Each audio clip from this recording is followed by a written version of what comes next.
Hai sobat, gimana kabar kalian? Semoga disehatkan selalu dan banyak rezekinya, amin. Jangan lupa untuk berlangganan. Dengan Anda berlangganan, Anda menjadi orang pertama di channel ini yang memiliki hak istimewa. Pada kesempatan kali ini, Sabta Novel akan melanjutkan Tales of Herding Gods episode 1021-1025.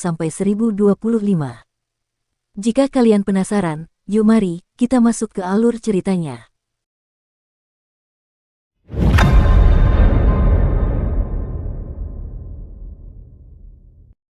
Tidak banyak dari 10 yang mulia surgawi di surga yang tahu bahwa kulit telur itu ada di tangan Kinmu.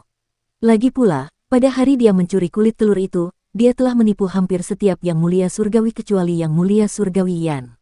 10 yang mulia surgawi tidak tahu siapa yang mencuri kulit telur kaisar surgawi. Akan tetapi, mereka sangat mengenal kemampuan kucing putih yang mulia surgawi Yan. Kucing putih itu telah melihat orang yang menyamar sebagai kaisar surgawi untuk mencuri kulit telur dan memiliki kekuatan untuk menentukan identitas orang yang ada dalam tubuh jasmani kaisar surgawi. Selama mereka mengawasi kucing putih itu, mereka dapat melacak kulit telur kaisar surgawi dengan mengikuti petunjuknya. Dengan kata lain, yang mulia surgawi Xiao dan yang lainnya sebenarnya tidak sedang mengawasi Kinmu, melainkan kucing putih milik yang mulia surgawi Yan. Ketika kucing itu datang mencari Kinmu, dia melakukannya secara diam-diam, memanfaatkan kegelapan malam. Namun, dia telah lama menjadi incaran Celestial Venerable Xiao dan yang lainnya. Ketika kucing putih itu pergi dengan tergesa-gesa, tentu saja itu akan memicu Celestial Venerable untuk memperebutkannya. Di atas kereta harta karun naga surgawi, Kinmu menyaksikan pertempuran yang berlangsung di langit.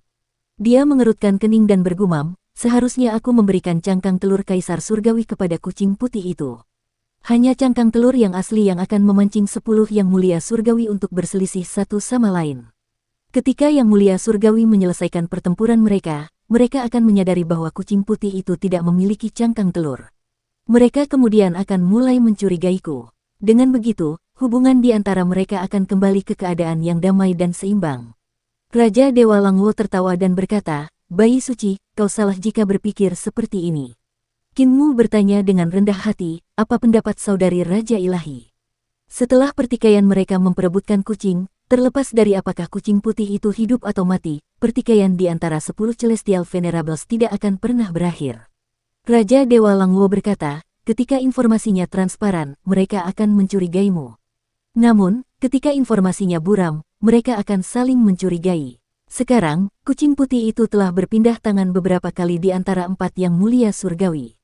Dalam kurun waktu ini, ada kemungkinan siapapun bisa saja mendapatkan kulit telur kaisar surgawi. Karena itu, meskipun tidak ada dari mereka yang memiliki kulit telur itu, mereka akhirnya akan mencurigai yang lain memilikinya. Ini hanyalah kekacauan informasi. Kinmu berkedip, ketika informasi kacau, yang diterima hanya informasi sepihak. Hal ini akan membuat orang saling curiga.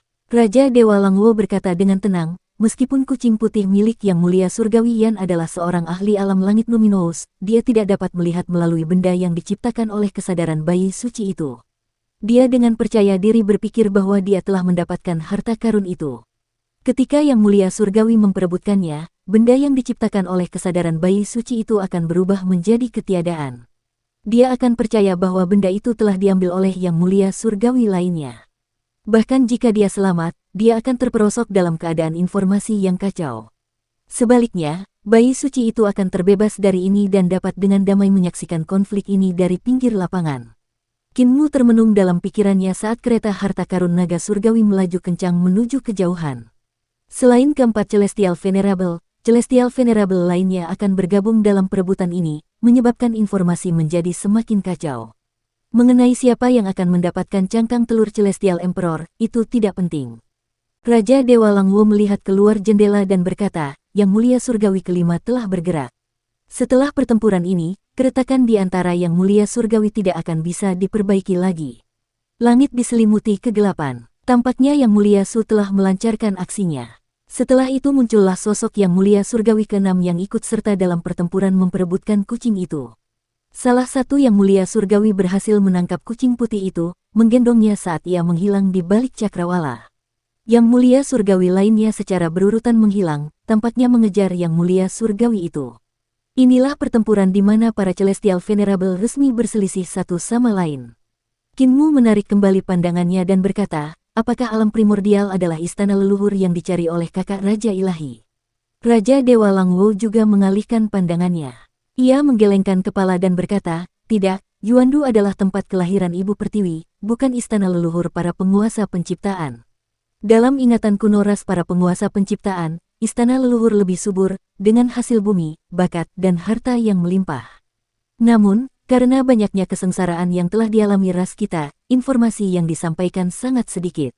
Kinmu merenung sejenak dan berkata, mungkinkah itu berada di sisi sebaliknya dari alam primordial? Tidak ada yang pernah ke sana, tetapi itu pasti luas dan luas, tidak lebih kecil dari alam primordial. Raja Dewa Langwo bertanya, apakah bayi suci pernah ke sisi lain alam primordial? Kinmu menggelengkan kepalanya dan tertawa. Tempat terjauh yang pernah aku kunjungi di alam purba adalah reruntuhan akhir. Apa yang ada di sisi sebaliknya dari alam purba, aku tidak tahu. Kereta harta karun naga surgawi ini cukup cepat. Mengapa tidak pergi ke sana untuk melihatnya? Raja Dewa Langwo mengangguk dan setuju. Kinmu segera memerintahkan 6 naga surgawi yang menarik kereta harta karun untuk berpacu menuju Laut Timur. Kereta harta karun itu secepat angin dan kilat, melaju dengan kecepatan yang tak tertandingi. Kereta itu meninggalkan seberkas cahaya terang di langit saat melaju melintasinya. Setelah lebih dari 10 hari, Kinmu melihat keluar dan melihat bahwa lautan tak berujung. Dia tak dapat menahan rasa cemas. Kereta harta karun naga surgawi mampu melaju jauh lebih cepat darinya. Ia akan membutuhkan waktu 6 bulan untuk mencapai tempat mereka berada saat ini. Namun, mereka belum melihat akhir dari alam primordial. Sebaliknya, mereka melihat banyak pecahan tanah di permukaan laut. Kita seharusnya segera mencapai reruntuhan akhir, pikir Kinmu. Kereta harta karun itu terus melaju dan melewati reruntuhan akhir. Setelah terbang selama 10 hari, Kinmu melihat ke kejauhan. Sepetak tanah luas telah muncul di depan, seolah membentang selamanya karena mengelilingi laut. Di atasnya terdapat banyak gunung suci, yang tampak sangat curam. Mungkinkah ini akhir dari alam primordial? Baca komik di web novel, live kami. Kinmu sangat gembira. Kereta harta karun naga langit terbang di atas pegunungan ini. Puncak gunung ditutupi dengan salju putih bersih. Salju itu sangat beku dan tidak ada kehidupan. Setelah terbang di atas blok pegunungan salju yang tampaknya terus-menerus, Kinmu melihat ke bawah dan melihat bumi barat yang luas di bawahnya. Kinmu tertegun. Ia menoleh ke belakang dan melihat bahwa lautan alam primordial masih datar dan tidak berbentuk bola. Namun, mereka menyeberangi lautan luas dan tiba tepat di bumi barat. Ini hampir mustahil. Dulu dia pernah terbang di luar angkasa alam purba bersama Baikuer. Ketika dia melihat alam purba dari balik langit, pada dasarnya itu adalah permukaan datar, bukan planet. Kalau begitu, saat mereka menuju Laut Timur, mengapa mereka berakhir di bumi barat dan tidak mencapai ujung alam primordial? Sepertinya sisi lain dari alam primordial telah disembunyikan oleh seseorang. Kinmu menjadi bersemangat. Untuk menyembunyikan sisi sebaliknya dari alam primordial, ruang harus dilipat. Secara khusus, batas-batas alam primordial harus dilipat sepenuhnya. Kesulitan tindakan ini tidak lebih dari melipat alam primordial dan menyegelnya. Hanya 10 yang mulia surgawi atau kaisar surgawi kuno di masa jayanya yang dapat melakukan ini. Jika demikian, mengapa mereka ingin menyegel sisi sebaliknya dari alam primordial? Raja Dewa Langwo menatapnya dengan rasa ingin tahu yang besar. Dia melihat Kinmu meninggalkan kereta harta karun dan terbang di atas pegunungan bersalju, mencoba menggunakan seni dewa magnetnya untuk menyelidiki apakah ada segel. Setelah beberapa saat, Kinmu melepaskan seni dewa magnetnya dan menggelengkan kepalanya. Tidak ada jejak segel. Buka. Mata di tengah alisnya terbuka dan mengamati sekelilingnya, mengamati kekosongan. Setelah beberapa saat, mata di tengah alisnya tertutup. Bahkan mata ketiganya yang menakjubkan tidak dapat mendeteksi adanya penyegelan ruang di area ini. Proyeksi roh primordial. Roh primordial Kinmu terbang keluar dan menggali ke dalam bumi, menuju sedalam mungkin. Karena dia tidak dapat melihat keberadaan segel itu, dia dapat menggunakan roh primordialnya untuk menggali jauh ke dalam bumi. Siapa tahu, mungkin dia dapat mencapai sisi sebaliknya dari alam primordial. Setelah waktu yang lama, roh primordial Kinmu tiba-tiba terbang dari bumi dan melihat sekelilingnya dengan bingung.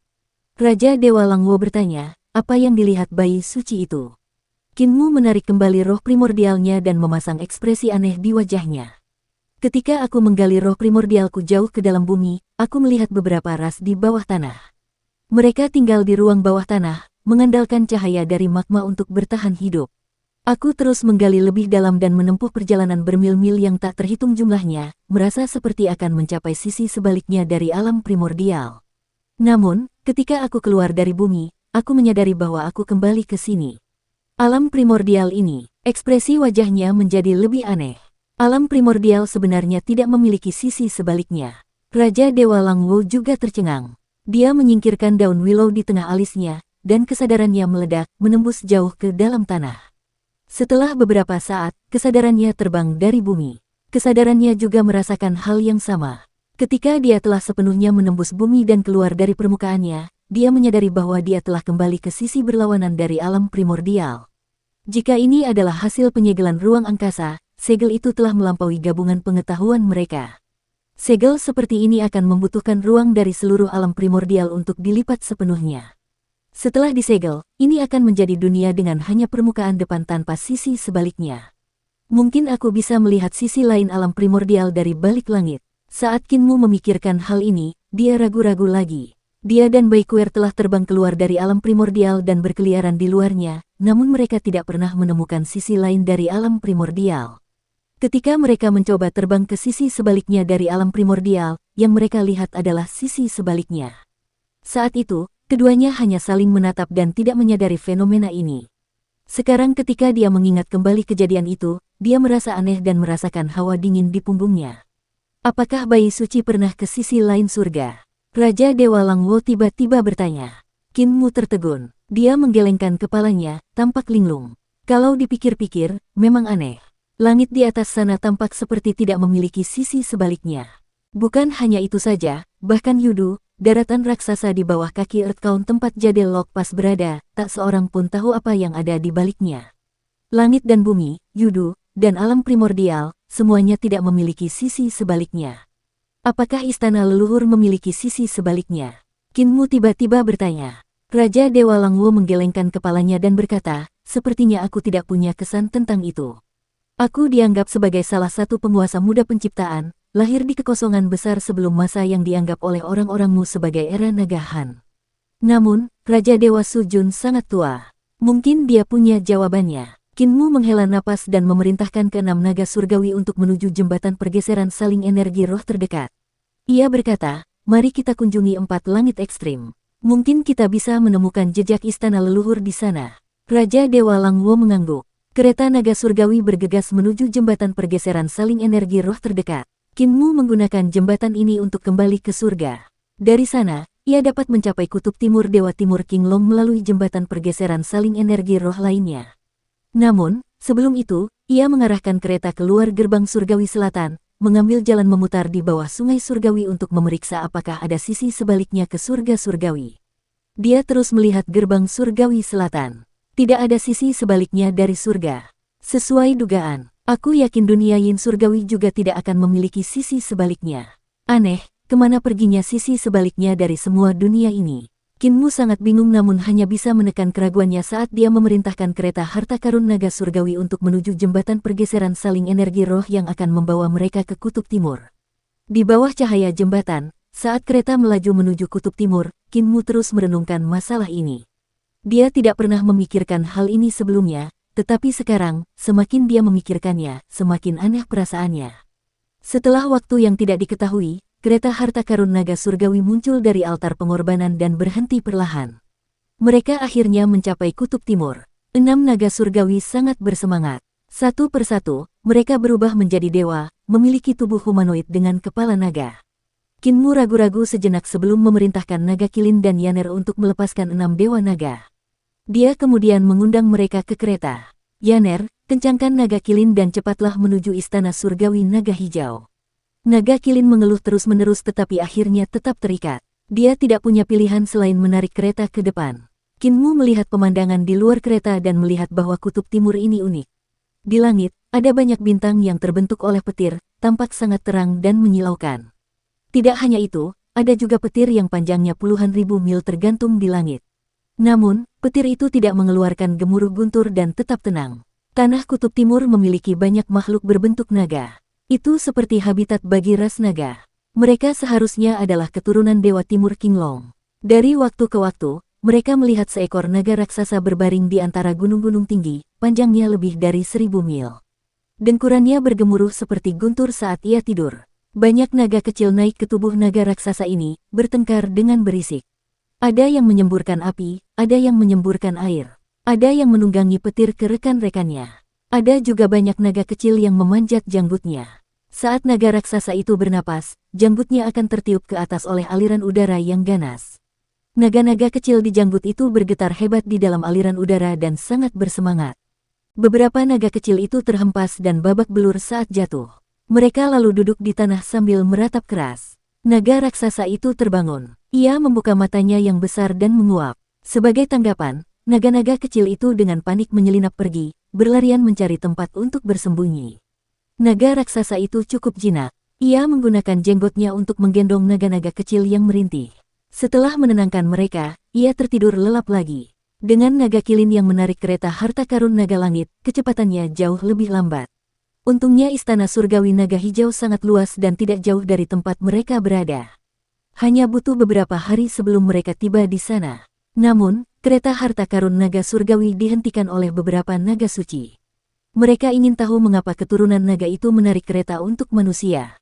Para dewa naga itu sangat tidak senang. Kinmu tidak punya pilihan selain meminta naga kilin untuk berhenti. Biarkan aku menarik keretanya, kata Yaner penuh semangat. Kinmu menggelengkan kepalanya sambil berpikir, kamu adalah putri Dewa Timur Qinglong. Jika dia tahu kamu yang menarik kereta, dia akan membunuhku. Naga kilin melepaskan tali di tubuhnya dan melirik Kinmu, yang membalas tatapannya dengan tatapan tajam. Naga kilin buru-buru berkata, Master Sekte, aku tidak mengatakan kamu harus menarik kereta. Raja Dewa Langwo tertawa. Ayo turun dari kereta dan terbang. Kinmu mengangguk dan turun dari kereta bersamanya. Dia meninggalkan keenam dewa naga itu. Jaga kereta harta karun ini dan tunggu aku kembali. 6 dewa naga mengangguk. Kinmu kemudian memimpin Raja Dewa Langwo, naga kilin, dan Yaner menuju istana surgawi naga hijau. Mereka melintasi langit. Di bawah kaki mereka, gunung-gunung terus naik dan turun.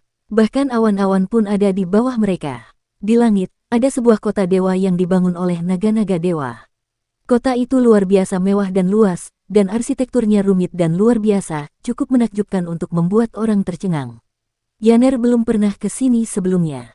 Tanya Kinmu. Yaner menggelengkan kepalanya dan terbang berkeliling dengan rasa ingin tahu, mengamati pemandangan kutub timur ini. Dia adalah putri dari Dewa Selatan Suke dan Dewa Timur Qinglong dan dikirim ke Yang Mulia Surgawi Yue saat dia masih muda. Dia telah mengembangkan kebiasaan ingin melayani orang dan jarang keluar. Yang Mulia Yue tinggal menyendiri di hutan persik. Pada hari-hari biasa, Yaner hanya bisa berkeliaran di dalam hutan. Hanya ketika Yang Mulia Yue memberikannya kepada Kinmu, dia memiliki kesempatan untuk merasakan dunia yang tak terhitung jumlahnya. Ayahnya, Dewa Timur Qinglong, adalah orang asing baginya. Ia tidak pernah berinteraksi atau mengunjunginya sebelumnya. Dewa Selatan Suke juga jarang mengunjunginya. Hanya pada perjalanan terakhirnya ke surga, ia berhasil menghabiskan beberapa hari bersama Dewa Selatan Suke. Aku ingin tahu di mana Gunung Harta Karun Luminous berada. Kinmu memandang sekelilingnya, ingin mencari Gunung Harta Karun Luminous yang dikabarkan itu. Dia sangat penasaran dengan Gunung Harta Karun Luminous. Dia pertama kali mendengar tentang gunung itu dari Zhewali, yang menyebutkan bahwa ada gunung suci di kutub timur yang bernama Gunung Harta Karun Luminous. Gunung itu digunakan oleh Dewa Timur Qinglong untuk menggertakkan giginya. Kekuatan hidup Dewa Timur Qinglong kuat, dan gigi naganya terus tumbuh dan harus sering diasah.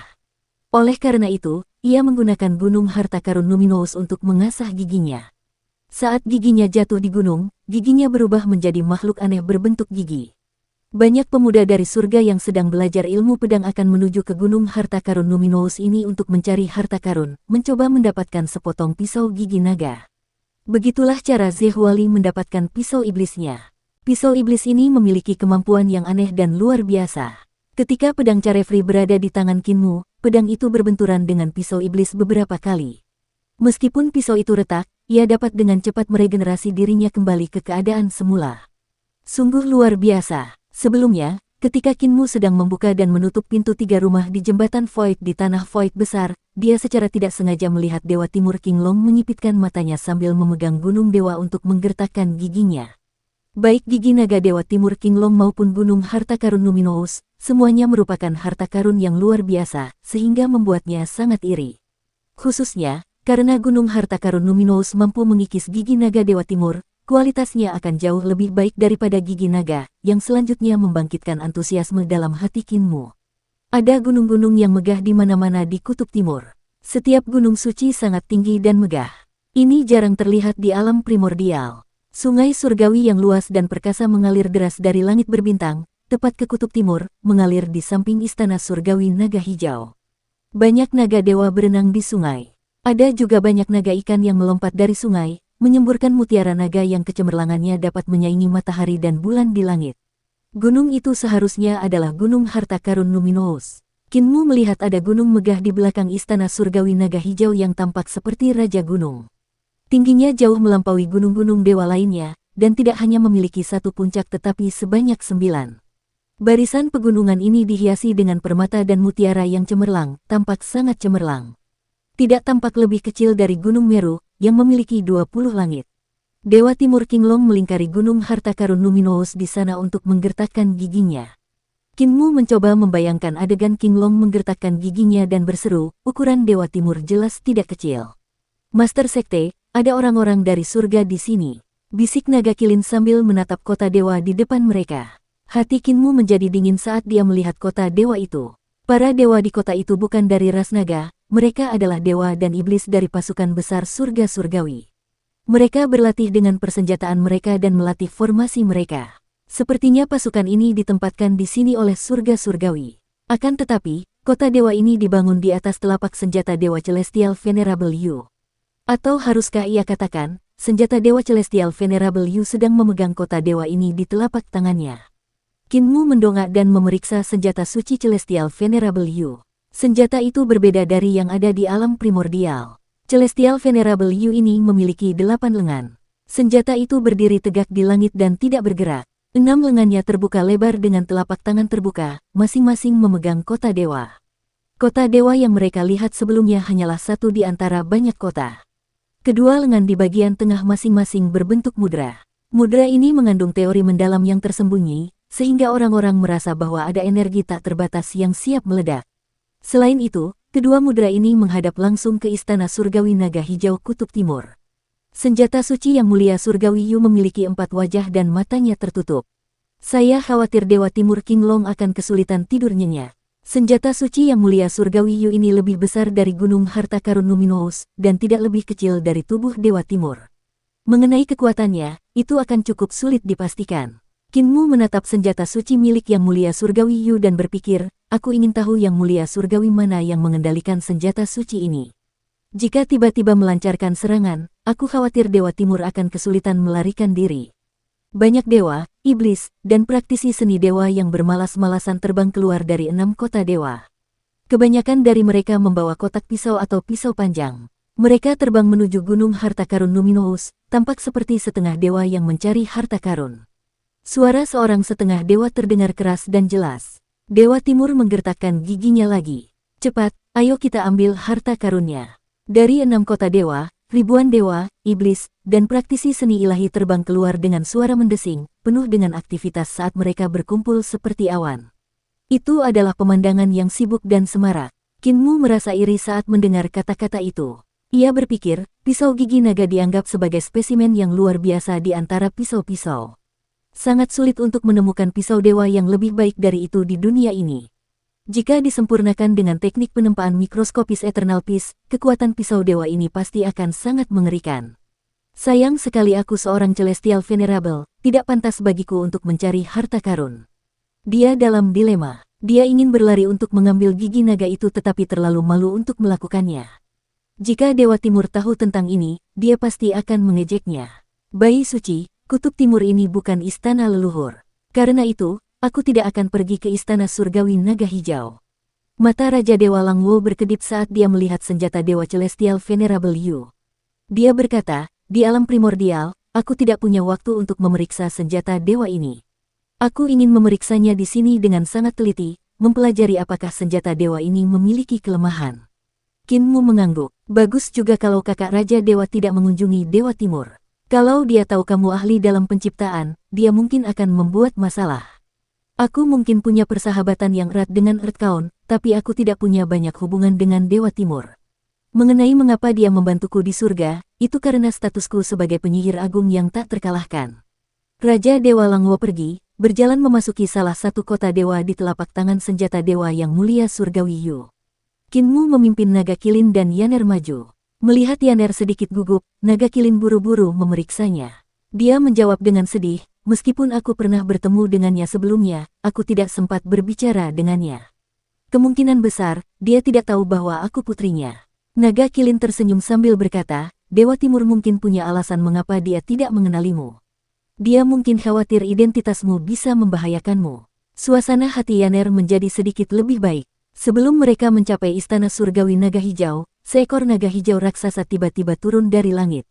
Tubuhnya tak terhitung panjangnya, puluhan ribu mil. Ia meluncur melewatinya, bergerak ke gunung harta karun Numinous. Tubuh naga raksasa itu melingkari puncak gunung. Kedua cakar naganya mencengkeram gunung suci saat ia membuka mulutnya, mencengkeram gunung suci itu sambil menggertakkan giginya. Di dalam mulutnya, ada kilatan petir dan gemuruh guntur, dan api berkobar dan melonjak keluar. Kinmu, naga kilin, dan Yaner tercengang dan tak bisa berkata apa-apa. Itu rusak, banyak dewa, iblis, dan praktisi seni ilahi telah mencapai gunung harta karun Numinous. Mereka tidak berani maju lebih jauh, tetapi melihat dari kejauhan. Mereka melihat bahwa gigi di mulut naga ilahi itu telah patah, menghantam gunung saat jatuh dari langit. Saat gigi naga itu jatuh, ukurannya mengecil dan sepasang mata tumbuh. Ki pisaunya memenuhi udara saat cahaya pisaunya melesat di antara pegunungan seperti kilat. Suara gemerincing terdengar dari pegunungan. Tampaknya gigi naga ini telah berubah menjadi makhluk hidup iblis. Saat gunung harta karun Numinous menyebabkan gigi itu terpisah dari Dewa Timur, ia menjadi marah, memotong gunung harta karun Numinous tanpa henti, menyebabkan percikan api berhamburan di sekitarnya. Mata para dewa, iblis, dan praktisi seni ilahi itu berbinar.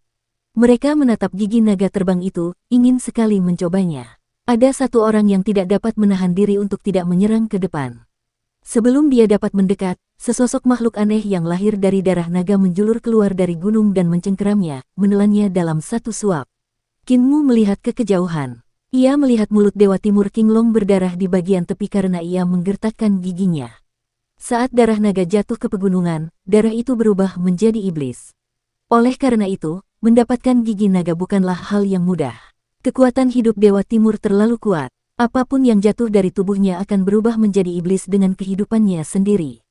Kinmu tidak dapat menahan diri untuk berseru kagum. Pandangannya tertuju pada 9 puncak gunung harta karun Numinous. Ia berpikir, tetapi gunung harta karun Numinous ini lebih kuat. Jika aku dapat mengambil gunung ini dan memurnikannya menjadi harta karun, itu akan menjadi senjata ilahi nomor 1.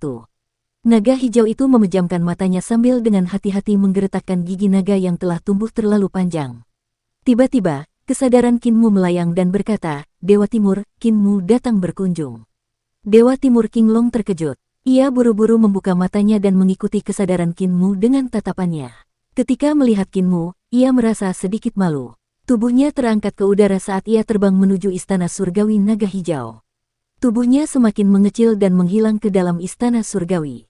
Suaranya memasuki telinga Kinmu dan berkata, ketika penyihir agung datang berkunjung, kau tidak memberitahuku sebelumnya, menyebabkan aku mempermalukan diriku sendiri di hadapanmu. Penyihir agung, mohon tunggu sebentar, aku akan memimpin orang-orangku untuk menyambutmu. Ini kunjungan pribadi, tidak perlu sambutan meriah. Kesadaran Kinmu mengikutinya dan berkata, ada mata dan telinga langit di mana-mana di kutub timur. Sebaiknya kita bertemu secara diam-diam dan tidak menarik perhatian. Dewa Timur Kinglong terbang ke istana surgawi naga hijau saat Kinmu berjalan ke arahnya. Setelah beberapa saat, dia tiba di depan istana. Ada juga gerbang surgawi selatan di sini, kecuali bahwa sungai surgawi mengalir di sepanjang gerbang daripada melewatinya. Naga-naga dewa yang tengah bermain di sungai surgawi muncul dari air dan berbaring di tepi sungai, sambil memandang dengan rasa ingin tahu ke arah Kinmu dan makhluk lainnya yang berjalan mendekat. Di tepi pantai, ada seorang pria berbaju hijau. Alisnya panjang dan ramping, indah seperti janggut naga, tampak sangat anggun. Dia maju untuk menyambut mereka. Apakah yang muliamu bepergian ke sini dengan kereta harta karun naga surgawi? Mengapa saya tidak melihatnya? Sebaliknya, Anda berjalan kaki. Saya memberi penghormatan kepada Dewa Timur. Kinmu menyapanya, sambil tertawa dia berkata, Dewa Timur adalah leluhur semua naga. Bukankah aku akan menyinggung Dewa Timur jika aku datang ke Kutub Timur menggunakan garis keturunan Dewa Timur untuk menarik keretaku? Pria berbaju hijau itu adalah Dewa Timur Qinglong. Ia tertawa terbahak-bahak saat mendengar kata-kata Qin Mu. Ia mengulurkan tangannya dan berkata, penyihir agung terlalu serius. 10 yang mulia surgawi memberimu kereta harta karun ini agar kau akhirnya menyinggung semua dewa kuno. Bagaimana mungkin aku tidak tahu niat jahat mereka? Aku tidak keberatan bahkan jika penyihir agung datang dengan kereta harta karun itu. Kumohon. Qin Mu berjalan di sampingnya menuju bagian dalam istana surgawi naga hijau sambil berkata, ini Yaner, putri dari keluarga Dewa Selatan. Dewa Timur melirik Yaner, yang memperlihatkan ekspresi penuh harap. Namun, dia kecewa karena tatapannya tidak bertahan lama, malah menghilang. Qin Mu bingung. Dia langsung mengerti alasannya. Ayah. Dewa Naga yang menjaga gerbang surgawi selatan membungkuk dan memberi hormat kepada Dewa Timur. Ayah, ayah. Saat Dewa Timur melangkah masuk ke istana surgawi naga hijau, semua Dewa Naga membungkuk dan memberi hormat kepadanya, memanggilnya sebagai ayah mereka. Keturunan Dewa Timur ini memang banyak, membuat bulu kuduk berdiri. Kemungkinan besar, Dewa Timur tidak dapat mengingat bahwa ia memiliki seorang putri dengan Dewa Selatan Suke. Mungkinkah semua dewa di istana surgawi naga hijau adalah keturunannya? Qin Mu sedikit pusing. Di istana surgawi naga hijau, setidaknya ada 1 juta dewa naga, belum termasuk pasukan besar dewa naga. Jika dewa-dewa naga ini benar-benar keturunannya, maka dewa agung ini sungguh penuh dengan kasih sayang yang tak pandang bulu. Ada kritik yang tak terucapkan di hatinya, tetapi dia tidak mengatakan apa-apa. Sebaliknya, dia tersenyum. Istana surgawi Dewa Timur dapat digambarkan sebagai tempat yang tak tertembus. Meskipun surga surgawi dapat menembus kutub timur, ia tidak dapat menembus tempat ini. Dewa Timur tampak tidak senang saat dia menggelengkan kepalanya. Penyihir agung, bahkan Adipati Langit dikhianati oleh putranya sendiri, yang ingin menggantikannya. Meskipun aku memiliki banyak keturunan, bukan berarti aku tidak memiliki kekhawatiran. Di istana surgawi milikku ini, ada banyak orang yang ingin menggantikan putra mahkota naga hijau. Kita semua memiliki beban yang harus ditanggung, setiap keluarga memiliki kesulitannya sendiri. Qin Mu berhenti berjalan dan berkata, bolehkah aku bertanya, siapa yang mengendalikan senjata suci Celestial Venerable Yu di Kutub Timur? 4 kepala dan 8 lengan, Kaisar Dewa Langsuan. Dewa Timur berkata, dia adalah dewa setengah pertama di dunia dan dapat dianggap berasal dari faksi yang sama dengan Yang Mulia Surgawi Hao. Seberapa banyak yang diketahui Dewa Timur tentang Kaisar Dewa Langsuan? Mata Qin Mu berkedip saat dia berkata, dia adalah putra dari 2 dewa kuno yang mana?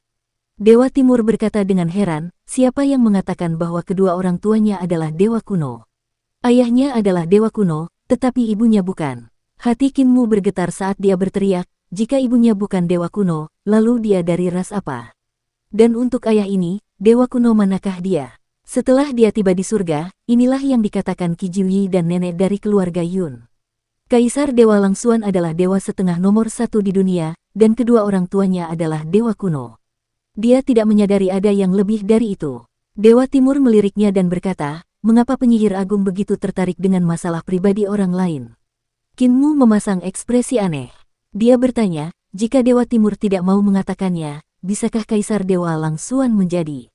Dewa Timur menggelengkan kepalanya. Kaisar Dewa Langsuan bukanlah keturunanku. Jika dia memang keturunanku, tidak perlu merahasiakan identitas orang tuanya. Meskipun aku orang yang bebas dan penuh cinta serta memiliki banyak keturunan, tidak perlu bersembunyi jika dia memang keturunanku. Dia sedikit pusing dan memegang dahinya. Sejujurnya, ada banyak sekali orang yang datang ke sini setiap hari untuk mengakui saya sebagai ayah mereka. Saya juga tidak berdaya. Saya harus mengakui mereka karena mereka dari ras naga. Namun, jumlahnya terlalu banyak. Bahkan ada naga betina yang datang ke sini untuk mencari ayah mereka. Qin Mu membelalakkan matanya saat dia memikirkan naga betina yang mengambil alih desa lansia cacat. Dia bertanya, kalau begitu, naga betina itu. Dewa Timur tidak tahu apakah harus tertawa atau menangis saat dia menggelengkan kepalanya. Mereka memiliki garis keturunan naga banjir, tidak ada hubungannya denganku. Mungkin aku memiliki keturunan di antara naga banjir. Tapi untuk naga betina, aku sama sekali tidak ada hubungannya dengan mereka. Dia berhenti sejenak dan merasa bahwa tidak baik untuk selalu membicarakan masalahnya sendiri. Dia kemudian berkata, Ibu Dewa Kaisar Langsuan adalah seorang ahli penciptaan. Karena penyihir agung telah pergi ke kekosongan besar, kamu pasti sudah mengenal para ahli penciptaan. Ketika kamu pergi ke kekosongan besar, aku juga mengirim seorang putra mahkota untuk ikut. Sayang sekali dia tidak berhasil kembali hidup-hidup. Qin Mu terkejut. Saudara Dao benar-benar mengirim seorang putra mahkota untuk ikut. Selama perjalanannya ke Great Void, memang ada orang-orang dari ras naga di kapal itu. Namun, dia tidak tahu kapan mereka meninggal. Dia dan Luo Wushuang adalah dua orang yang selamat dari kapal itu. Sudah bisa diduga, dari 300 orang di kapal itu, sekitar 200 di antaranya penuh permusuhan terhadapnya. Oleh karena itu, Qin Mu tidak bisa membedakan antara kawan dan lawan. Ibu Dewa Kaisar Langsuan adalah Raja Dewa dari para penguasa penciptaan, yang disebut Raja Dewa Gongyun. Saat itu, dia mendominasi dunia purba, kekuatannya tak tertandingi. Dan ayahnya sama sekali tidak bisa dianggap remeh. Dewa Timur mendesah dan menggerutu, itu Kaisar Surgawi. Kaisar Surgawi lagi. Hati Qin Mu bergetar, tetapi dia merasa itu masuk akal. Hanya Kaisar Surgawi yang bisa menjalin hubungan rahasia dengan Raja Dewa dari para penguasa penciptaan, melahirkan Kaisar Dewa Langsuan. Karena Dewa Timur suka berganti-ganti pasangan dan tidak pilih-pilih, ia pun mendapat reputasi buruk. Namun, Kaisar Langit memiliki selera yang bagus, ia suka berganti-ganti pasangan tetapi tidak hina. Semua wanita yang ia sukai memiliki bakat dan kecantikan yang tak tertandingi. Gongyun dan Su Jun sama-sama memiliki huruf Jun di nama mereka. Mungkinkah ini tradisi para ahli penciptaan? Qin Mu merenung dan berkata. Dewa Timur melangkah maju dan berkata, karakter Su menunjukkan senioritas dalam keluarga. Itu berarti paman dari Kaisar Agung. Su Jun lahir sebelum Kaisar Agung. Menurut senioritas keluarga, Kaisar Agung harus memanggilnya paman. Karakter Gong menunjukkan identitas. Itu berarti istri Kaisar Agung. Qin Mu berteriak, tunggu sebentar. Maksudmu Raja Dewa Gongyun adalah istri Kaisar Agung. Kaisar Langit dan istri Kaisar Agung memiliki hubungan rahasia, melahirkan Kaisar Dewa Langsuan. Dewa Timur berkedip dan menyipitkan matanya. Dia tersenyum dan berkata, bukan aku yang mengatakan itu. Kau yang mengatakannya. Kepala Qin Mu pusing. Dia merasa butuh waktu untuk mencerna berita mengejutkan ini. Kaisar Dewa Langsuan adalah kakak laki-laki dari Yang Mulia Surgawi Hao. Namun, hanya Langsuan yang tahu, Yang Mulia Surgawi Hao tidak. Dewa Timur berkata dengan lemah, di dunia saat ini, tidak banyak dewa kuno yang tersisa yang mengetahui hal ini. Aku salah satunya. Banyak orang menduga bahwa Kaisar Dewa Langsuan adalah keturunanku. Sebenarnya, dia tidak ada hubungannya denganku. Aku hanya menanggung kesalahan Kaisar Surgawi. Dia menghela napas dan berkata, aku telah membantu orang-orang menanggung kesalahan terlalu sering dan karenanya tidak peduli tentang hal ini. Namun, Kaisar Dewa Langsuan memiliki niat untuk membunuhku, ayah yang mudah ditipu ini. Dia memasang ekspresi marah sambil tertawa dingin. Kecuali dia tidak takut aku mengungkapkan masalah ini ke seluruh dunia. Naga Kilin yang berada di samping Qin Mu merasa penasaran. Mengapa Dewa Timur tidak mengungkapkan masalah ini selama ini? Dewa Timur Qinglong meliriknya dan melihat bahwa dia juga dari ras naga. Dia tidak bisa menahan rasa sakit kepala yang bergetar saat dia bertanya, kamu bukan anakku, dan kamu tidak di sini untuk mencari ayahmu. Benar. Dukung terus channel YouTube Sabta Novel. Naga Kilin ragu-ragu dan berkata, saya hanya ingat ibu saya. Dia adalah Kilin. Saya tidak tahu siapa ayah saya. Apakah Dewa Timur pergi ke reruntuhan besar di alam primordial 200 tahun yang lalu? Dewa Timur akhirnya bisa menenangkan hatinya. Dia terkekeh dan berkata, tidak, aku tidak melakukannya. Mengenai mengapa aku belum mengungkapkan masalah ini, itu karena aku takut akan keselamatan jiwaku. Dia mendesah dan melirik senjata suci Celestial Venerable Yu di atas cakrawala. Dia berkata, Heaven Duke dan Earthcount mungkin memiliki kemampuan untuk menahan senjata suci Celestial Venerable Yu, tetapi aku tidak yakin dengan kemampuanku sendiri. Sebenarnya, bahkan tanpa senjata suci Celestial Venerable Yu, aku rasa jika aku bertarung dengan Celestial Venerable, kemungkinan besar aku akan kalah, kecuali mereka akan berusaha keras untuk membunuhku. Tatapannya menyala seperti obor saat dia menatap Qin Mu. Dia kemudian berkata dengan sungguh-sungguh, bahkan jika penyihir agung tidak datang mencariku, aku tetap akan mencarimu. Ada sesuatu yang menggangguku dan butuh penyihir agung untuk menyelesaikannya. Qin Mu berkata dengan ekspresi serius, Dewa Timur, silakan bicara. Apakah kamu masih menjadi penyihir agung jika Adipati Langit dan Pangeran Bumi sudah mati? Dewa Timur menatap langsung ke matanya dan berkata dengan sungguh-sungguh, sejujurnya, aku sudah bersiap untuk dua kemungkinan. Jika kau memiliki kemampuan untuk menghidupkan kembali para dewa kuno, aku akan bertarung sampai mati, melindungimu dengan nyawaku. Jika kau tidak memiliki kemampuan itu, jika Adipati Langit dan Pangeran Bumi mati, aku akan menyerahkan diriku kepada 10 yang mulia surgawi, membunuhmu dan membawa kepalamu ke surga untuk mendapatkan hadiahku. Jantung Kinmu bergetar hebat. Pada saat ini, dia benar-benar bisa merasakan niat membunuh Dewa Timur. Dewa Timur Qinglong berkata dengan jelas, meskipun membunuh yang mulia surgawimu adalah kejahatan besar, aku adalah salah satu dari 4 dewa kuno dan ditunjuk oleh Kaisar Surgawi kuno sebagai salah satu dari 4 dewa untuk menjaga 4 langit ekstrim. Oleh karena itu, aku tidak akan dieksekusi karena membunuhmu.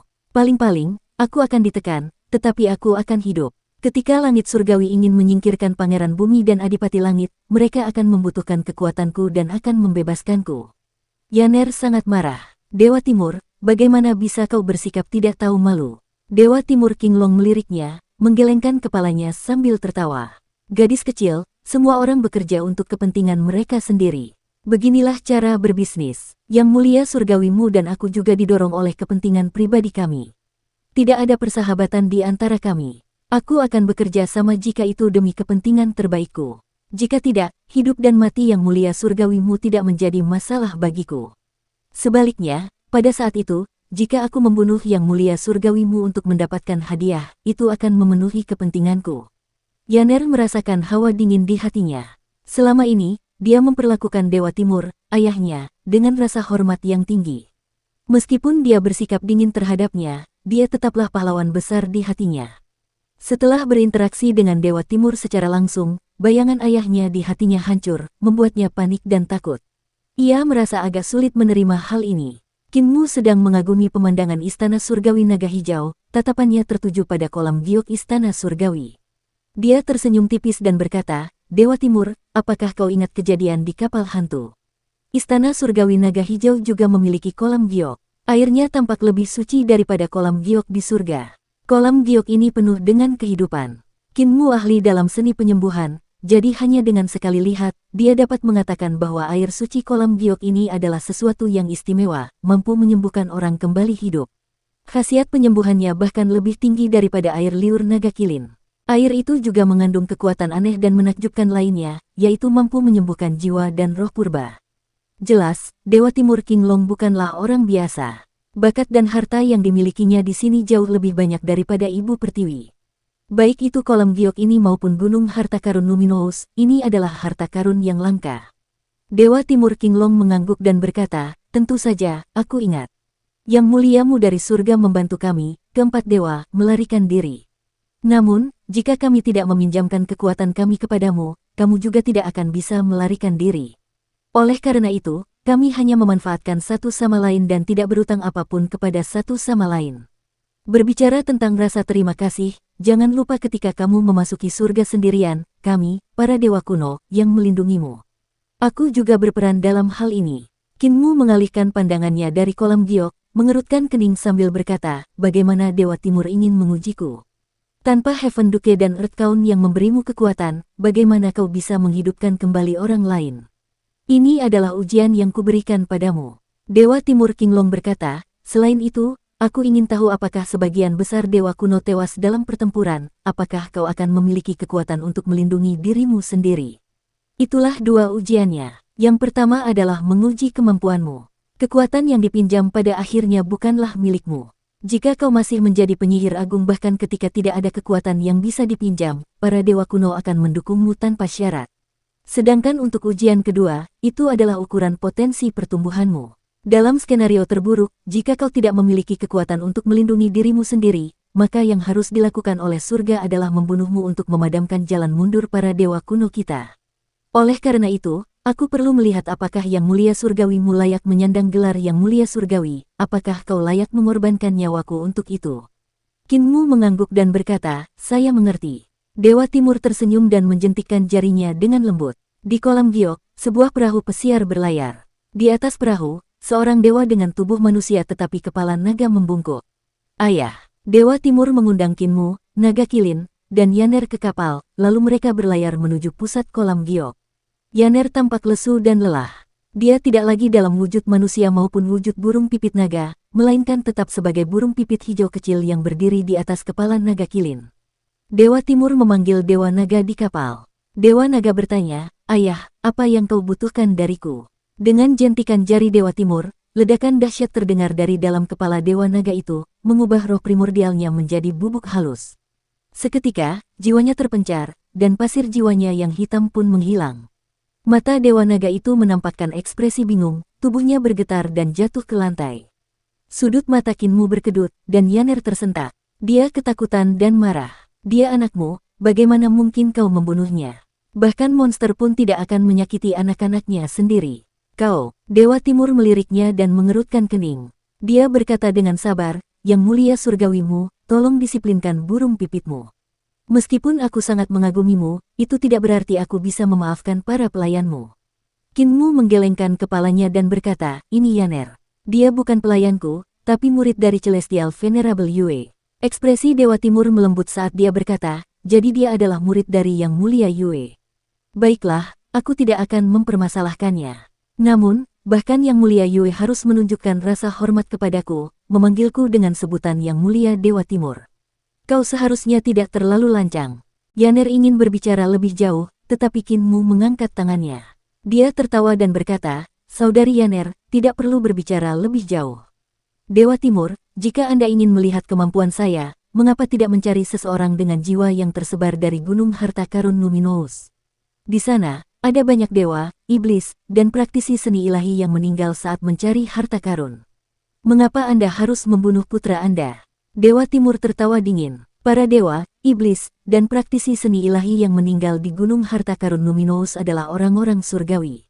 Dengan menghidupkan mereka kembali, Anda akan memperlihatkan kemampuan Anda yang sebenarnya. Saya khawatir tentang ini. Kinmu sedikit mengernyit dan berkata, "Kita bisa membunuh mereka setelah kita menghidupkan mereka kembali." Dewa Timur meletakkan tangannya di belakangnya dan berkata, "Aku tidak percaya pada orang luar manapun. Aku bahkan tidak sepenuhnya percaya pada anak-anakku sendiri. Yang muliamu, tidak perlu bicara lebih jauh. Silakan lanjutkan." Kinmu mengerutkan kening lagi. Dewa Timur keras kepala serta memiliki keinginan kuat untuk berkuasa. Berurusan dengan orang seperti itu membuat Kinmu sangat tidak nyaman. Ketika dia tiba, dia memiliki kesan yang baik tentang Dewa Timur. Namun, saat dia mengenalnya lebih baik, kesan itu perlahan menghilang. Dewa Hijau Langit Timur juga sangat bermusuhan dengan Dewa Timur Qinglong. Ini menunjukkan bahwa Dewa Timur bukanlah orang baik. Kinmu menenangkan diri dan menatap mayat Dewa Naga di atas perahu.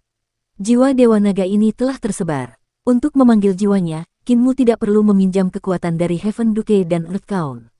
Namun, kekuatan mereka diperlukan untuk merekonstruksi jiwanya. Tanpa kekuatan Duke Langit dan Count Bumi, dia tidak mempunyai keyakinan penuh. Saya telah menghabiskan waktu bertahun-tahun mempelajari 49 dao surgawi milik Heaven Duke dan 64 dao besar yudu milik Earth Count. Harta karun ilahi embrio roh saya telah memahat bentuk dewa dari Heaven Duke, Earth Count, dan bahkan Ibu Pertiwi. Secara logika, saya telah memahami kekuatan mereka. Kecuali, Kinmu merasakan bahwa niat membunuh yang keluar dari tubuh Dewa Timur semakin kuat. Dewa Timur sangat keras kepala. Jika dia tidak dapat menghidupkan kembali Dewa Naga ini, Dewa Timur pasti akan membunuhnya, membawa kepalanya dengan jiwanya yang terperangkap ke surga untuk mengklaim penghargaan dan mencari hadiah dari 10 yang mulia surgawi. Di masa lalu, karena Earth Count dan Heaven Duke, dia memiliki kesan yang baik tentang dewa-dewa kuno. Sekarang, itu tampak seperti angan-angan belaka. Dewa Timur mengangkat alisnya yang panjang dan ramping saat dia batuk untuk mendesak Kinmu. Namun, Kinmu telah mengeksekusi panduan jiwa, memanggil pasir jiwa hitam Dewa Naga itu. Diagram Taiji, 49 dao surgawi, dan 64 dao besar yudu diaktifkan dalam harta karun Dewa Embrio Roh Kinmu. Namun, ketika dao surgawi dan dao besar yudu bertabrakan, mereka hancur, menyebabkan kultivasinya jatuh dengan cepat. Kinmu harus segera berhenti. Dewa Timur mengerutkan kening. Sekarang, Naga Kilin dan Yaner jelas bisa merasakan niat membunuh yang datang darinya.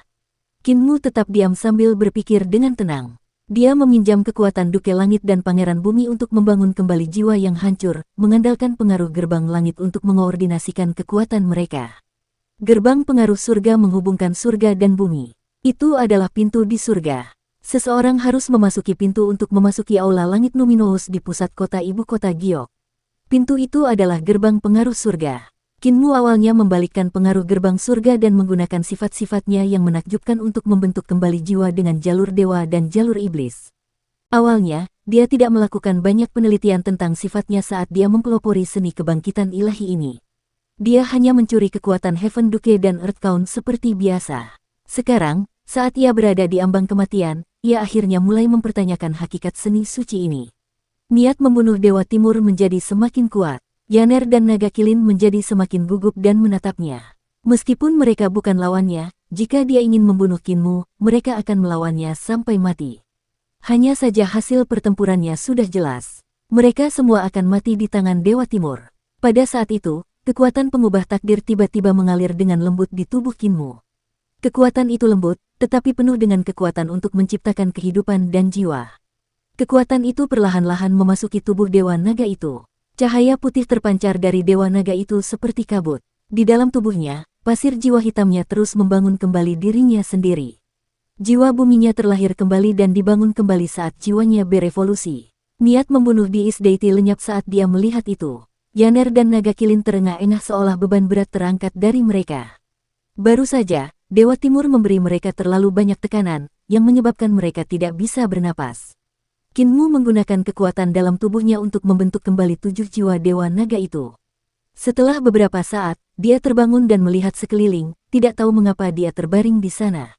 Ia merangkak dengan tergesa-gesa dan perlahan mengingat kejadian sebelum ia meninggal. Ia ingat bahwa ia telah meninggal di tangan ayahnya sendiri, Dewa Timur Qinglong. Ia menunduk dan tetap diam, tidak berani menaruh dendam. Dewa Timur tidak menganggapnya serius saat dia tertawa. Penyihir hebat, seperti yang diharapkan darimu. Kinmu tersenyum. Bisakah Dewa Timur bersantai sekarang? Dewa Timur tersenyum. Tentu saja, kau lulus ujian, penyihir agung. Ujian berikutnya akan menguji potensimu. Kinmu menghela napas lega. Seolah-olah dia menjatuhkan batu besar. Dia kemudian tersenyum. Jadi, bolehkah aku bertanya, bagaimana kamu bermaksud mengujiku? Perahu itu berlayar jauh ke dalam kolam giok saat Dewa Timur bergerak ke depannya dan dengan santai berkata, Kaisar Surgawi memiliki sedikit anak, Adipati Langit terluka karena cinta, dan Pangeran Bumi terjebak karena anak-anaknya. Mereka juga tidak memiliki keturunan. Adapun Ibu Pertiwi, Permaisuri Surgawi, dan Yuanmu, mereka semua telah meninggal. Garis keturunan terkuat saat ini adalah milikku. Jenggotnya yang panjang berkibar sementara kemeja hijaunya berkibar. Dia melanjutkan dengan suara yang jelas, ada banyak praktisi kuat di antara putra dan cucu naga saya. Jika mereka menuju ke surga, mereka dapat bersaing dengan yang terbaik di sana. Bahkan jika mereka pergi ke Yudu setelah kematian mereka dapat menjadi pahlawan hantu Yudu. Penyihir hebat, dia menatap Kinmu dan tersenyum. Aku punya seorang putri bernama Guyan dan seorang putra bernama Qingming. Mereka adalah talenta terbaik di generasi mereka. Jika kau bisa mengalahkan mereka, penyihir agung, kau akan lulus ujian. Guyan, Qingming, keluarlah dan temui yang mulia surgawimu. Jauh di dalam kolam giok, muncullah sebuah pulau naga, tempat banyak pemuda dan pemudi naga membudidayakan diri. Begitu Dewa Timur Qinglong selesai berbicara, sepasang dewa naga jantan dan betina terbang ke udara dan menyapa Kinmu. Kinmu melirik mereka, melihat betapa langkanya bakat mereka, dan memuji, garis keturunan kalian sungguh luar biasa. Namun, meskipun aku penyihir agung kalian, aku tetaplah yang mulia surgawimu. Bukankah tidak sopan bagi kalian untuk mengujiku dengan dua anak muda ini dengan gelar yang mulia surgawi? Dewa Timur mengangkat alisnya dan bertanya, apa maksudmu, penyihir agung? Kinmu berkata dengan jelas, saya dianugerahi gelar Celestial Venerable pada tahun pertama Dragon Han. Saya membantai orang-orang di Jadepul dan membunuh banyak sekali dewa setengah. Kepala dari 10 Celestial Venerable hari ini, Celestial Venerable Hao, telah saya pukuli selama 1000 tahun. Jika Anda menggunakan putra dan cucu naga Anda untuk menguji saya, bukankah itu sama saja dengan merendahkan saya? Dewa Timur mengerutkan kening dan berkata, maksudmu adalah... Kinmu berkata dengan santai, Duke Langit dan Pangeran Bumi bereinkarnasi sebelumnya untuk mencoba keluar dari kesulitan menjadi dewa kuno. Sebagai Dewa Agung Kutub Timur, kamu seharusnya bereinkarnasi juga, kan? Dewa Timur mengangguk. Kinmu melanjutkan, kamu sudah familiar dengan harta karun dewa dan sistem kultivasi istana surgawi, kan? Dewa Timur menjawab, ketika aku bereinkarnasi, aku menghabiskan 100 tahun di jembatan dewa dan 1000 tahun di tahta kaisar. Aku telah bertemu Kaisar Merah, dan Kaisar Cahaya memanggilku paman. Aku meninggalkan sutra kehancuran besar naga hijau, yang merupakan teknik tahta kaisar yang dicatat oleh surga. Sebagian besar keturunanku berkultivasi dengan teknik itu. Kinmu tersenyum. Dewa Timur, kau memang cerdas, berpandangan jauh ke depan, dan bijaksana. Apakah kau pernah meneliti alam surgawi? Dewa Timur tersenyum dan meletakkan tangannya di belakangnya. Mengenal diri sendiri dan musuh membuat seseorang menang dalam pertempuran. Tentu saja, begitu. Sejujurnya, reinkarnasiku masih hidup, melayang melewati era. Aku juga telah mengumpulkan teknik tahta kaisar, dan aku memiliki pemahamanku sendiri. Kinmu bertepuk tangan dan memuji dengan penuh rasa terima kasih, sungguh ceroboh bagi 10 yang mulia surgawi dari surga dan aku untuk memandang rendah para dewa kuno. Mengabaikan Adipati Langit dan Pangeran Bumi, bahkan kau tidak dapat diremehkan. Dewa Timur tersenyum dan berkata, 10 dewa surgawi itu kuat, jadi aku harus menoleransi mereka. Namun, itu tidak berarti aku lemah. Kinmu berkata, karena itu, aku berani memintamu untuk mengujiku dengan reinkarnasimu. Dewa Timur sudah mengetahuinya, dan tatapannya berbinar. Dia menjawab dengan santai, karena kamu sangat menginginkannya, aku tidak bisa menolakmu. Aku hanya takut pukulanku terlalu keras, menyebabkanmu terluka. Semuanya baik-baik saja. Senyum Kinmu menutupi wajahnya. Tubuhku kuat, ayah. Guyan, Putri Naga, membungkuk. Ia mendongak menatap Kinmu, berkata, yang mulia surgawimu terkenal. Aku juga ingin belajar darinya. Putra Naga, King Ming, yang bersemangat untuk bertarung, berkata, mengapa menggunakan palu godam untuk memecahkan kacang? Dewa Timur menatap Kinmu dan tersenyum. Apakah kamu melihat ini, penyihir agung? Kinmu mengangkat tangannya perlahan, dan sekuntum bunga teratai terbang keluar dari kolam giok dan jatuh ke tangannya. Ia berkata, sangat bagus bahwa keturunanmu memiliki keinginan untuk berkembang. Sayangnya, mereka masih kurang pengalaman. Dia memetik satu kelopak dan memberikan sisa bunga teratai itu kepada Yaner. Yaner segera berubah menjadi seorang gadis dan memegang bunga teratai itu. Kinmu meniup dengan lembut. Kelopak bunga itu terangkat dari telapak tangannya dan terbang menuju Guyan dan King Ming. Kelopak bunga itu melayang di udara, berputar. Setiap kali berputar, kelopaknya akan berlipat ganda menjadi 2. Dari 1 kelopak, muncul 2, dari 2 kelopak, muncul 4, dan dari 4 kelopak, muncul 8. Tak lama kemudian, kelopak bunga teratai yang melayang ke arah Guyan dan King Ming menutupi langit. Kelopak bunga berwarna merah muda itu membentuk lautan bunga yang menyerbu ke arah mereka. Mereka buru-buru mengerahkan seni ilahi mereka untuk bergegas menuju lautan bunga yang bergelombang itu. Mereka ingin membelahnya dan menghadapi Kinmu secara langsung. Namun, ketika seni ilahi mereka mendarat di lautan bunga, itu membantu bunga tersebut berkembang biak, menyebabkan lebih banyak kelopak muncul. Lautan bunga menenggelamkan mereka saat mereka menunggangi awan, mencoba melawan. Namun, semua seni ilahi mereka terserap. Jumlah kelopak bunga bertambah dan perlahan-lahan menenggelamkan Pulau Naga. Di pulau itu, mereka yang bercocok tanam di sana mencoba mempertahankan diri, tetapi lautan bunga juga menyerap seni ilahi mereka. Lautan itu meluas dan meluas seiring dengan bertambahnya area yang dicakupnya. Meskipun kolam giok istana surgawi naga hijau tidak seluas surga, namun masih seukuran lautan kecil. Namun, pada saat itu, lautan bunga telah menempati bagian tengahnya dan hampir menenggelamkan kolam giok. Di lautan kelopak bunga, terdengar suara gemuruh naga. Beberapa adalah suara ketakutan, sementara beberapa lainnya adalah suara kemarahan dan keterkejutan. Kelopak bunganya tumbuh semakin banyak, dan beberapa bahkan hinggap di atasnya dan menyatu dengan darah dan daging mereka sehingga membuat mereka tampak seperti memiliki kelopak bunga merah muda yang tumbuh di sekujur tubuh mereka. Yang lebih mengerikan adalah bagaimana kelopak bunga ini menyerap energi mereka dan terbagi menjadi lebih banyak kelopak bunga yang menggantikan sisik naga di tubuh mereka. Beberapa bahkan merasakan kelopak ini menggantikan darah, daging, dan tulang mereka. Dalam kasus yang paling ekstrim, kelopak bunga ini memasuki tubuh mereka dan hinggap di roh primordial mereka. Kelopak bunga itu menyerap kekuatan roh primordial mereka. Secara bertahap, suara gemuruh itu berubah menjadi suara gemuruh ketakutan. Bahkan para ahli yang sangat dihargai oleh Dewa Timur Qinglong, seperti Guyan dan King Ming, hanya bisa berteriak ketakutan. Mereka tidak dapat menghancurkan lautan bunga ini dan terjebak di dalamnya. Setiap upaya untuk menghancurkan seni ilahi ini hanya akan memperkuatnya. Yang dapat mereka lakukan hanyalah menyaksikan kelopak bunga itu tumbuh pada diri mereka dan mengakar dalam daging dan roh primordial mereka sebelum menyerap tubuh jasmani, ki vital, dan kekuatan mereka. Perasaan kematian yang lambat dan tak terelakkan itu menyebabkan hati Dao mereka runtuh.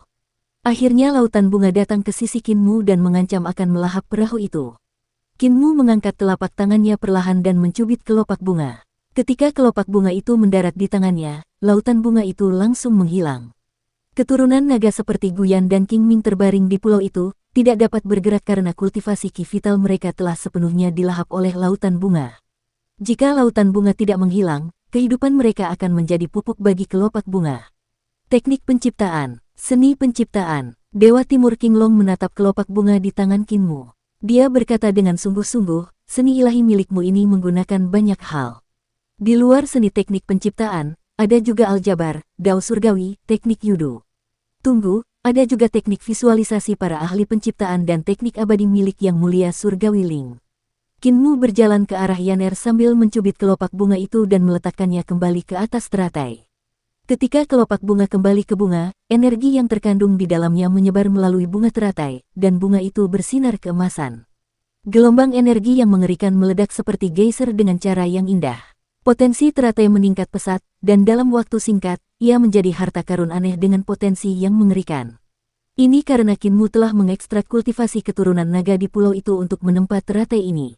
Dengan kontribusi dari naga-naga dewa, teratai itu pasti akan kuat. Seni ilahi ini adalah bentuk kelima dari perjalanan saya memasuki jalur seni ilahi. Namanya adalah bunga keagungan ilusi antar manusia. Kinmu menyerahkan harta karun teratai yang baru dimurnikan itu kepada Yaner, berbalik dan tersenyum. Apa yang kau lihat, Dewa Timur, adalah apa yang kuperlihatkan padamu. Keajaiban sejati dari seni ilahiku adalah sesuatu yang tidak akan kau pahami sebagai dewa kuno. Sekarang, dia menyatukan auranya dan mengedarkan teknik 3 eliksir tubuh penguasa. Langit surgawi yang tidak lengkap muncul dari belakang kepalanya, yang cahayanya bersinar di seluruh kolam giok. Kinmu mengepalkan tangannya dan berkata dengan jelas, sudah waktunya bagimu untuk memujiku secara pribadi.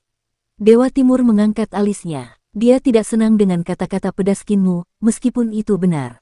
Dia tidak mengerti seni ilahi Kinmu. Bunga keagungan ilusi antar manusia.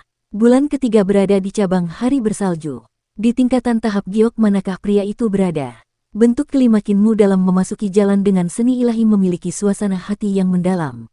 Dia membukanya ketika dia memperoleh kebijaksanaan dari para ahli penciptaan di dunia roh leluhur dan menggabungkannya dengan pengalaman dan pemahamannya. Itu mengandung terlalu banyak pengetahuan di atas kualitas uniknya sendiri.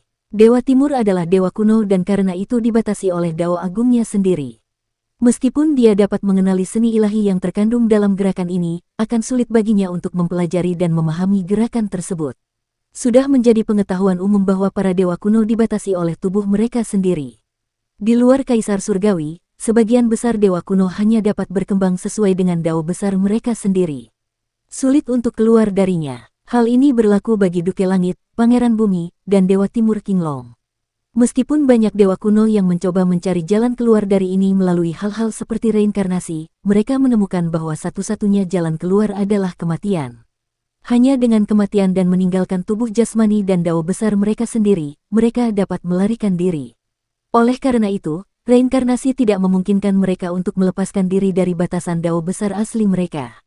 Hal ini terjadi pada Ah Chou dari Earthbound. Reinkarnasiku masih menjelajahi dunia luar. Butuh beberapa hari baginya untuk sampai di sini. Dewa Timur tertawa. Tunggulah beberapa hari lagi, penyihir agung. Aku akan meminta orang-orang menyiapkan tempat tinggal. Kinmu berkata, saya terbiasa tinggal di kolam giok. Jangan khawatir, Dewa Timur, saya akan tinggal di Pulau Naga. Dewa Timur mengangguk, dan perahu itu berlayar menuju pulau. Di atasnya, keturunannya berbaring di tanah, tidak memiliki energi yang dibutuhkan untuk bergerak. Dewa Timur mengerutkan kening dan memanggil banyak pelayan naga untuk mengemasi barang-barang dan membawa keluar istana terbesar di pulau itu. Kinmu masuk dan melihat patung, pilar, dan lukisan di istana ini dihiasi dengan harta karun yang berharga. Dia tidak bisa menahan diri untuk memuji betapa mewahnya. Dewa Timur berkata, kamu akan tinggal di sini sebentar. Saat reinkarnasiku tiba, kita akan mulai dengan ujian kedua. Kinmu berkata, semakin larut dia datang, semakin bersemangat aku. Kau telah melaksanakan ujian pertama, dan aku sangat bersemangat untuk ujian kedua. Aku tidak sabar menunggu reinkarnasimu tiba. Aku tidak akan mengecewakanmu, Dewa. Tidak akan mengecewakan saya. Tiba-tiba, Dewa Timur tertawa. Penyihir agung, aku sedang sibuk dengan pekerjaan, jadi aku akan berhenti mengganggumu. Kinmu mengirimnya dan berkata, aku yakin kau bisa merasakan antisipasiku atas kedatangan reinkarnasimu yang cepat. Dewa Timur kembali ke Aula Langit Numinous di Istana Surgawi Naga Hijau dan memanggil semua pejabatnya. Mereka adalah keturunannya. Tidak ada seorang pun dari ras lain. Mereka menatapnya di atas tahta. Dia tampak gelisah dan frustrasi. Putra mahkota terbatuk, membungkuk, dan bertanya, mengapa Anda tampak begitu khawatir, Ayah? Dewa Timur menghela napas panjang dan menceritakan semuanya kepadanya. Aku baru tahu bahwa aku sama sekali tidak memahami penyihir agung ini dan seni ilahinya. Jadi, aku meremehkannya. Seni ilahinya penuh dengan keajaiban. Memasuki jalan dengan seni ilahi, bunga keagungan ilusi antar manusia, adalah sesuatu yang tidak dapat kupahami dan ku mengerti. Aku tidak dapat menemukan kekurangan atau keajaiban rahasianya. Jika itu yang terjadi dengan jurus itu, aku mungkin akan semakin tidak tahu tentang seni ilahinya yang lain. Jadi, aku khawatir akan kalah darinya di ujian kedua. Para pejabat di pengadilan merasakan hawa dingin di tulang belakang mereka. Pangeran kedua maju ke depan, membungkuk, dan bertanya, jika ayah tidak yakin, mengapa tidak membatalkan ujian kedua? Saya terpaksa melakukan tes itu karena apa yang dia katakan, karena dia memanfaatkan kelemahan saya.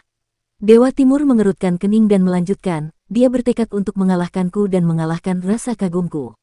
Aku tidak bisa mundur. Yang bisa kukatakan adalah reinkarnasiku sedang berkeliling dunia dan bergegas kembali untuk menunda pertarungan selama beberapa hari. Para pangeran sangat marah. Yang muliamu ini terlalu kejam. Dia tidak tahu bagaimana menyelamatkan muka ayah dan memberinya kesempatan untuk mundur. Mereka mendiskusikannya dan menemukan strategi balasan. Mereka menjelaskan, jangan khawatir, ayah, yang mulia surgawimu telah mengalahkan saudara-saudari kita, jadi kita punya cukup alasan untuk menantangnya. Kita bisa memaksanya untuk menggunakan seni ilahi pamungkasnya yang lain sehingga Anda dapat mengamati dalam kegelapan dan menemukan cara untuk menghancurkannya. Jadi, saat Anda melawannya, Anda akan menang. Dewa Timur gembira dan tersenyum. Saya bersyukur anak-anak saya mau berbagi beban dengan saya. Para pangeran keluar dari aula. Pangeran ketiga berkata, ayah sedang menghadapi musuh yang kuat. Sepertinya seni ilahi yang mulia surgawimu ini memang kuat. Namun, ada cara lain selain memaksanya untuk memperlihatkan seni ilahinya. Cara itu adalah dengan memukulinya setiap hari sehingga dia meninggalkan kutub timur. Putra mahkota berkata, ayah masih membutuhkannya, dan dia tidak ingin menghancurkan hubungan dengannya. Kita hanya perlu menegakkan keadilan bagi saudara-saudari kita. Itu sudah cukup untuk memaksanya menggunakan seni ilahinya. Pangeran kedua berkata, kakak ada di kerajaan tahta kaisar, jadi dia akan mengawasi tempat ini. Yang lain akan pergi duluan. Ingat, kita di sini hanya untuk menegakkan keadilan bagi saudara-saudari kita. Jangan sebutkan hal lain. Rencananya sudah ditetapkan, dan mereka pergi ke Pulau Naga di Jadepul dengan cara yang mengancam dengan menunggangi awan dan petir. Banyak naga dewa mengelilingi pulau itu, mengawasinya dari atas. Seorang putra naga turun dan menyatakan bahwa ia ingin menegakkan keadilan bagi saudara-saudari di pulau itu, lalu menantang yang mulia surgawimu. Setelah beberapa saat, seorang wanita yang agak lemah keluar dan berkata, guru sedang berkultivasi, jadi dia mengirim saya untuk mengurus kalian semua. Putra naga itu sangat marah hingga tertawa. Apakah yang muliamu begitu sombong hingga mengirim seorang pembantu? Itu tidak ada gunanya. Yaner berkata dengan dingin, aku bukan pembantu tuan. Aku hanya suka melayani orang. Jika kau terus bicara omong kosong, aku akan merobek mulutmu. Putra naga itu sangat marah, dan dia berubah menjadi manusia berkepala naga. Dia memegang tombak naga dan berkata, aku akan mengalahkanmu terlebih dahulu sebelum mengejar yang muliamu untuk menegakkan keadilan bagi saudara-saudariku. Yaner bangkit, dan mereka bertarung di udara. Setelah beberapa ronde, mulut putra naga itu terkoyak saat ia kembali ke bentuk aslinya dan jatuh ke kolam giok, tak sadarkan diri. Untungnya air di kolam giok itu penuh dengan tenaga hidup, sehingga bisa menghindarkannya dari kematian. Kau telah mengalahkan saudara ke-87. Putra naga lainnya datang dan berseru, aku akan membalaskan dendamnya. Yaner tanpa rasa takut menghadapinya secara langsung dan hampir memukul dewa naga ini sampai mati. Putra-putra naga lainnya maju ke depan, dan mereka semua jatuh dari langit karena kalah. Namun, Yaner juga lelah. Pada saat itu, suara Kinmu terdengar, berkata, mundurlah dulu, Yaner. Yaner mengangguk dan mundur. Pi, kamu pergi saja. Kinmu berkata, semuanya, kalian menantangku, tetapi aku tidak bisa mengalahkan kalian dengan senioritasku. Jadi, aku akan membiarkan Pi bertarung denganmu. Jika kalian bisa menang saat berada di alam yang sama, aku akan bertarung dengan kalian semua. Saat dia berbicara, sesosok makhluk besar keluar dari istana. Dia berkepala naga dan bertubuh kilin. Saat dia berjalan, dia berubah menjadi pemuda kekar. Dia berkata, aku di alam dewa. Siapa yang berani melawanku? Keturunan istana surgawi naga hijau terus menantang, namun teknik dan seni ilahi pemuda bernama Pi ini tajam dan menindas. Ia memiliki segala macam seni ilahi yang membuat orang bingung, dan ia terus-menerus mengalahkan 20 hingga 30 putra dan putri naga tanpa kalah. Dragon Pi merasa lelah, jadi Yaner yang bertarung. Ini terjadi selama beberapa hari, dan mereka tidak pernah kalah. Putra mahkota mengerutkan kening, terbatuk, dan memerintahkan, mundurlah, aku akan melakukannya. Putra mahkota melangkah maju. Naga Pi menatapnya, ragu-ragu, dan berteriak kepada orang-orang di dalam istana, Master Sekte, naga ini memiliki tampilan yang makmur. Dia mungkin seorang praktisi kuat yang mengolah tahta kaisar. Aku bukan tandingannya. Kinmu berjalan keluar istana, tersenyum, dan berkata, minggirlah, naga gendut. Putra mahkota menyapa Kinmu, saudara-saudaraku telah cukup nakal hingga menyinggungmu, yang muliamu. Aku di sini untuk meminta maaf. Kinmu mengangkat tangannya dan berkata, tidak perlu kata-kata lagi. Aku tahu mengapa kau ada di sini. Aku memiliki total 8 jurus dalam memasuki jalan dengan seni ilahi. Jika kau dapat menerimanya, aku akan melupakan masa lalu. Putra mahkota merasa gembira dan berkata dengan sungguh-sungguh, silakan, yang mulia surgawi. Kinmu segera melancarkan gerakan pertama. Tiba-tiba, fenomena meteorologi berubah. Dao surgawi berada tinggi di langit sementara Dao Ion membentang. Tempat melingkar itu menyaksikan 49 dao surgawi menyatu dengan 36 dao ion untuk membentuk lengkungan yang sepenuhnya halus dan cerah. Pada lengkungan keempat sisi itu muncul 4 wajah dewa dan setan yang berbeda, masing-masing melambangkan emosi yang berbeda.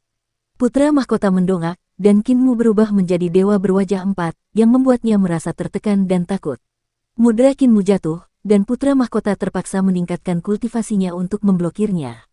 Dia ingin melawan Kinmu di alam yang sama, tetapi dia menemukan bahwa dia bukan tandingan Kinmu saat berada di alam yang sama. Jadi, dia harus meningkatkan kultivasinya ke tingkat dewa sejati. Ia menerima pukulan ini dari Kinmu, dan kekuatan sihir di tubuhnya mengalir dengan tidak teratur. Ki vitalnya menjadi arus deras yang tidak terkendali, sementara kesadarannya hampir tercerai-berai. Ia menjadi takut, jadi ia buru-buru melepaskan kekuatan sihirnya ke alam kolam giok. Saat itulah kekacauan di tubuhnya menghilang. Pada saat itu, Kinmu melancarkan jurus keduanya. Jurus itu adalah gerbang langit dan bumi, jatuh dari langit dan menekannya. Pintu surgawi surga dan bumi menyatukan 49 tao surgawi dan 64 tao agung yudu untuk membentuk seni ilahi yang mengerikan. Putra mahkota terpaksa meningkatkan kekuatan sihirnya lagi, menaikkan kultivasinya ke puncak alam kolam giok. Namun, ia merasakan kobaran api yang membakar jiwanya saat Suandu dan Yuandu menekannya dan tubuh jasmaninya. Ia terpaksa melepaskan segelnya di alam panggung eksekusi dewa. Kinmu kemudian melancarkan jurus ketiga, yaitu melihat 4 kutub dari sungai surgawi. Tak lama kemudian, jurus keempat, penyelesaian surgawi yang menyeluruh, juga diperlihatkan. Jurus demi jurus dikerahkan, dan sang putra mahkota menghalangi mereka dengan nyawanya. Bagaimanapun, dia adalah makhluk di alam tahta kaisar. Dengan meningkatkan kultivasinya ke alam tahap eksekusi dewa, dia dapat menerima seni ilahi Kinmu, bahkan yang besar yang dia gunakan untuk memasuki jalan tersebut. Akhirnya, ke-8 jurus itu telah digunakan. Kinmu merapikan lengan bajunya dan kembali ke istana. Putra mahkota membungkuk dan mengantarnya pergi, seraya berkata, terima kasih banyak atas dikabulkannya permintaanku, yang mulia surgawi. Kinmu berkata, ayahmu telah melihat seni ilahi milikku. Reinkarnasinya seharusnya segera tiba, kan? Putra mahkota tertegun dan wajahnya tersipu. Dia membawa saudara-saudaranya kembali ke aula langit luminous dan melihat Dewa Timur King Long tersenyum lebar. Kerja bagus, terutama Yuan Long. Kau memaksanya untuk menggunakan ke-8 seni ilahi agungnya, yang berarti kau telah mencapai prestasi besar. Namun, aku masih butuh beberapa hari untuk menghitung kekurangannya. Putra mahkota membungkuk dan berkata, saya mengucapkan selamat atas kemenanganmu, ayah. Dewa Timur King Long tertawa dan mengunci dirinya. Setelah belasan hari, Dewa Timur muncul dan memanggil semua orang untuk menanyakan tentang Kinmu. Putra mahkota menjawab, yang mulia surgawimu tinggal di pulau itu dan jarang pindah. Dia belum meninggalkan pulau itu. Dewa Timur King Long tersenyum. Orang ini tenang. Pada saat itu, reinkarnasinya datang dari belakangnya. Itu adalah wujud dewa berkepala naga dan bertubuh manusia. Dia memiliki aura naga emas di sekelilingnya, yang membuatnya luar biasa tangguh. Reinkarnasi Dewa Timur Qinglong pergi ke kolam giok, dan yang lainnya mengikutinya. Itu adalah peristiwa besar yang membuat banyak putra dan cucu naga dari Istana Surgawi Naga Hijau menyaksikan dari atas. Ketika mereka tiba di Pulau Naga, Dewa Timur berbalik dan mengangkat tangannya. Semua orang berhenti dan melayang di udara. Reinkarnasi Dewa Timur perlahan mendarat di pulau itu. Dia tersenyum. Maaf sudah membuat kalian menunggu, penyihir agung. Qin Mu berkata dengan formal, kau terlalu formal, Dewa Timur. Karena kau mengujiku hari ini, aku ingin bertaruh denganmu, Dewa Timur. Aku punya sebotol cairan primordial Ibu Pertiwi di sini. Aku ingin mempertaruhkannya untuk gunung harta karun Numinous milikmu. Apakah kau tertarik, Dewa Timur? Mata reinkarnasi Dewa Timur melebar, dan napasnya semakin cepat saat dia berkata, cairan primordial. Sebotol saja. Qin Mu membalikkan telapak tangannya, dan sebuah kendi berisi cairan purba muncul. Cairan itu memancarkan energi murni dan kuat saat Qin Mu tersenyum. Bagaimana menurutmu, Dewa? Dewa Timur berbalik dan berkata dengan ragu, mungkin itu berharga, tetapi satu toples tidak sebanding dengan gunung harta karun Numinous. Bagaimana dengan puncaknya? Qin Mu tersenyum. Bagus, puncaknya. Dewa, aku berada di alam dewa. Dewa Timur berbalik, mengangguk, dan menyegel gerbang surgawi selatan. Dia tersenyum dan berkata, kalau begitu, aku akan menghadapimu di alam itu. Kumohon. Qin Mu tersenyum dan menghunus pedangnya. Sebuah pedang melesat keluar, dan cahaya pedang bersinar di pulau itu. Seketika, surga kaisar tertinggi, surga kecerahan tertinggi, surga kecerahan murni, dan surga embrio kegelapan muncul di pulau itu. Ke-33 langit muncul sambil berteriak. Reinkarnasi Dewa Timur dalam cahaya pedang itu terkejut dan geram. 33 surga dengan satu pedang sama sekali bukan seni ilahi Qin Mu. Mereka terbang ke arahnya dan membuat pemahamannya serta upayanya untuk menghancurkan seni bela diri Qin Mu menjadi sia-sia. Dalam cahaya pedang, darah naga mengalir keluar. Pada akhirnya, 33 surga berubah menjadi satu pedang, yang dipegang erat oleh Qin Mu. Dengan teriakan panjang, dia akhirnya memahami ranah pedang kaisar pendiri. Alam pedang yang kuat terbentuk di sekelilingnya, seakan-akan dia memegang semua kekuatan dao besar yang tidak bisa dihancurkan. Dengan pedang di tangannya, Qin Mu menusuk ke arahnya. Alam itu memusatkan seluruh energinya, ki vital, kesadaran, dan bahkan roh primordialnya. Tanpa disadari, ia menggabungkan ranah pedang dan bentuk pedang ke-20. Penggabungan ini memungkinkannya untuk menampilkan dengan sempurna jurus yang dipelopori oleh kaisar pendiri. Ia menusuk reinkarnasi Dewa Timur dengan satu bilah pedang. Reinkarnasi Dewa Timur terbang kembali saat ratusan luka terbuka di sekujur tubuhnya. Dia berguling dan keluar dari kolam giok sebelum menghantam sebuah istana. Qin Mu menyingkirkan pedangnya dan berkata kepada Yaner yang ada di belakangnya, bereskan gunung dan bersiap untuk berangkat. Sudah waktunya bagi kita untuk bertemu Dewa Utara.